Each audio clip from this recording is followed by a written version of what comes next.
All right, so welcome back. Now we just got done looking at how when you have the zeros of a polynomial function, you can kind of backtrack to figure out what possible polynomial function that could be. Now, keep in mind that's only one possible variation. If you multiply the polynomial by a constant, that'll give you an endless number of possibilities. But at least it gives you a good starting point. But now we're going to look at how the number of repeated zeros impacts the graph of your polynomial function.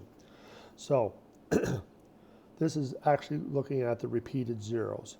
So when we have a factor x minus a raised to the k power, that means that we're going to have some sort of repeated zero, especially and only when k is greater than 1. So this will yield a repeated zero of x equals a, and that will have a multiplicity of k. Now, depending on if k is even or odd, that will give us more information. So the first case is when k is odd, the graph will cross the x-axis at x equals a. Now, when k is even, though, it will just simply touch the x-axis and not cross the x-axis at x equals a. Now, another way that other textbook might call this or might say this is that it bounces. So it's going to bounce off the x-axis. And we'll see what that looks like in just a second. So if we look at a couple of examples here, so we have a few layers to it. First one, I want you to first determine the multiplicity of each zero, if it's even or odd, determine the maximum possible number of turning points of the graph, and then of course we want to sketch it. Now the sketches are not going to be super detailed. It's just going to give us a rough idea of what the graph should look like. But the first thing we got to do is look at the multiplicity of the zeros. So we got to find those zeros first. So if we set this equal to 0, whoops.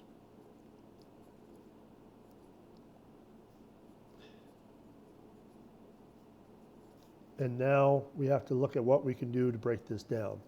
So since we have some x's in all three terms, let's pull those out. We can't pull out any of the constants though. So it looks like we're going to have something like x squared times 4x squared minus 10x plus 25. Now we've tackled this before, and we already know that this is a perfect square trinomial. So we can factor that as well.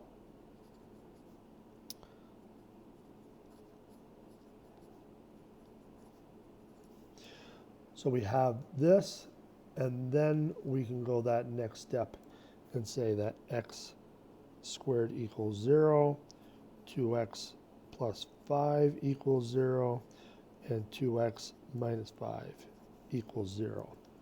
So this will give us an x equals 0. This gives us an x equals negative 5 halves. And last but not least, x equals 5 halves. Now, we can answer part A and looking at the multiplicity. So if we kind of go back with this first one, we can see we did start out with x squared equals 0. So in this case, our multiplicity should be 2. So, so we can say x equals 0 with multiplicity 2. And now for these other ones, there was no power associated with those factors. So in this case, they both have a multiplicity of 1.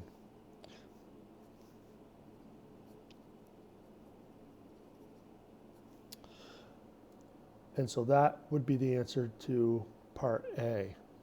Part B, we can see, is to determine the maximum number of turning points. Now, if you remember on the previous page of the notes, it talks how that is related to the maximum power in your polynomial.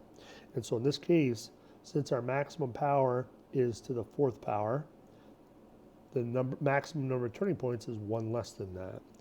So, so this was part A. So part B, so max number of turning points equals 3. All right, and last but not least, we need to sketch this. So first thing we're going to do is I'm going to steal some space over on the other side here because I ran out of space.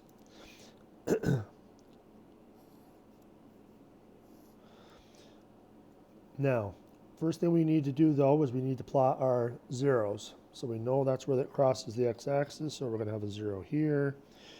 And again, we're not going to be super specific with this.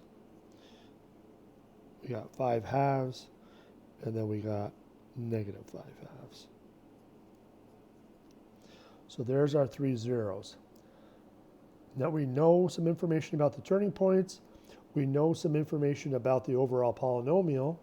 And remember, we can use that to our advantage as well when we're looking at the end behavior. So let's start with the end behavior, and then we'll work our way into the middle.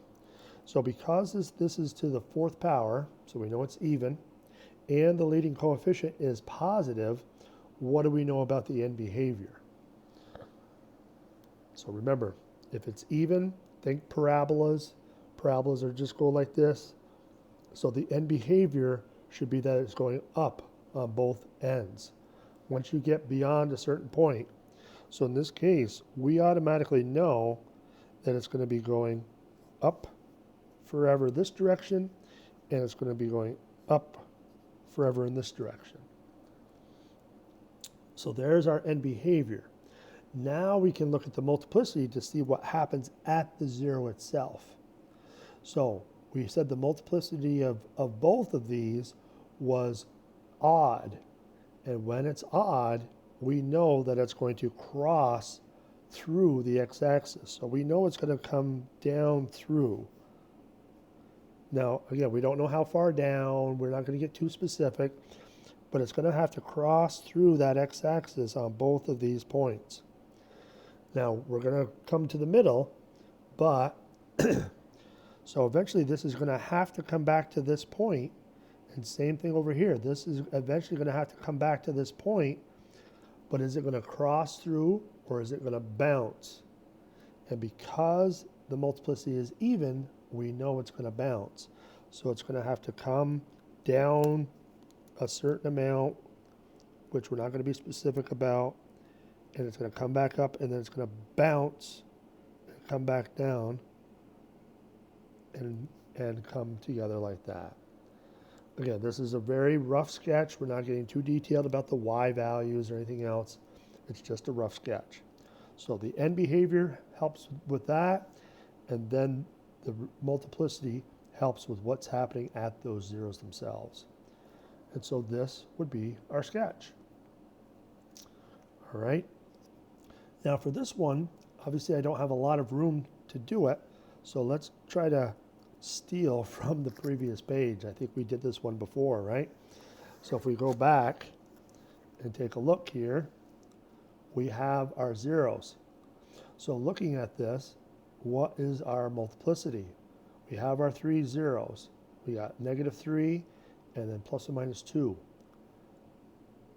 Well, go back to the factors. So this has got a multiplicity of 1, and each of these are not repeated at all, so they all have multiplicity of 1. So -3 and plus or minus 2. So let's draw that. Well, let's first do our due diligence here.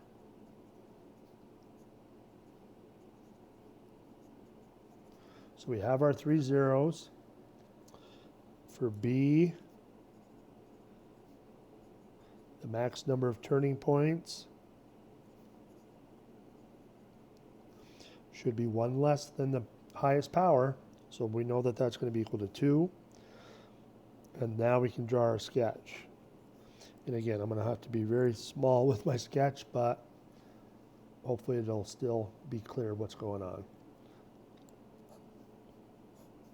So we got to get our 3 points. So -3, -2, +2. I know it's small. But start with the end behavior first. It's an odd function. So, and it's x cubed. So we even know that it's going to go up and then down. And it might be backwards in my camera, but up and down. So on the last one, it's going to have to go up, and on the last one on the left, it's going to have to come down through. All right, so there's the first part of it. Now, because of the multiplicity of each of these, which are all multiplicity of 1, we know in each case it should cross the x-axis. So we're going to come up through the x-axis, but for this first one, we're going to have to come back down to get to this second 0. And it has a multiplicity of 1, so we know it's going to cross through there. And then we got to come back up through here, which we know it crosses, so it's just going to come up and connect. Something like that. Again, these are very rough sketches, but at least it gives you a little bit of a visual of what it looks like in your head. So, all right. So that is a little bit about repeated zeros. So we'll see the last part of this section in the next video. So stay tuned.